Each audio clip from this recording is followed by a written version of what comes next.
അസ്ലമോയമാണ്. നമ്മുടെ ജീവിതത്തിൽ 3 കാലഘട്ടമുണ്ട്. ഒന്ന് നമുക്ക് കുട്ടിക്കാലം അല്ലെങ്കിൽ സ്കൂൾ പഠിക്കുന്ന കാലഘട്ടം എന്ന് പറയാം. മറ്റൊന്ന് നമ്മൾ കല്യാണമൊക്കെ കഴിച്ച് ഫാമിലി ലൈഫും മറ്റൊക്കെ ആയിട്ട് ജീവിക്കുന്ന കാലഘട്ടം. മൂന്നാമത്തെ കാലഘട്ടം വാർദ്ധക്യമാണ്. ഈ കാലഘട്ടത്തിൽ ഒന്നാമത്തെ കാലഘട്ടം നമ്മൾ നോക്കുകയാണെങ്കിൽ ആ സമയത്ത് നമ്മുടെ കയ്യിൽ ഒരുപാട് സമയമുണ്ടാവും, നല്ല ആരോഗ്യം ഉണ്ടാവും, പൈസ ഉണ്ടാവണമെന്നില്ല. ഇനി രണ്ടാമത്തെ കാലഘട്ടത്തിൽ നമ്മൾ നോക്കുകയാണെങ്കിൽ നമുക്ക് പൈസ ഉണ്ടാവും അത്യാവശ്യം, പക്ഷേ കുടുംബമായിട്ടും ജോലിയായിട്ടും മറ്റൊക്കെ ആയിട്ട് സമയം ഉണ്ടാവണമെന്നില്ല, ആരോഗ്യം ഉണ്ടാവും. ഇനി മൂന്നാമത്തെ ഒരു കാലഘട്ടം കൂടിയുണ്ട്, അതാണ് വാർദ്ധക്യം.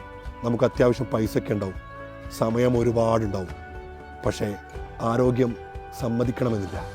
അപ്പോൾ എല്ലാ കാലഘട്ടത്തിലും ഒരുപാട് പ്രശ്നങ്ങളുണ്ടാവും, പ്രയാസങ്ങളുണ്ടാവും. ഞാൻ പലപ്പോഴും പറയാറുള്ളത് ആരോഗ്യമുണ്ടാവുക എന്നുള്ളതാണ് ഏറ്റവും വലിയ ഇമ്പോർട്ടൻറ്റ്.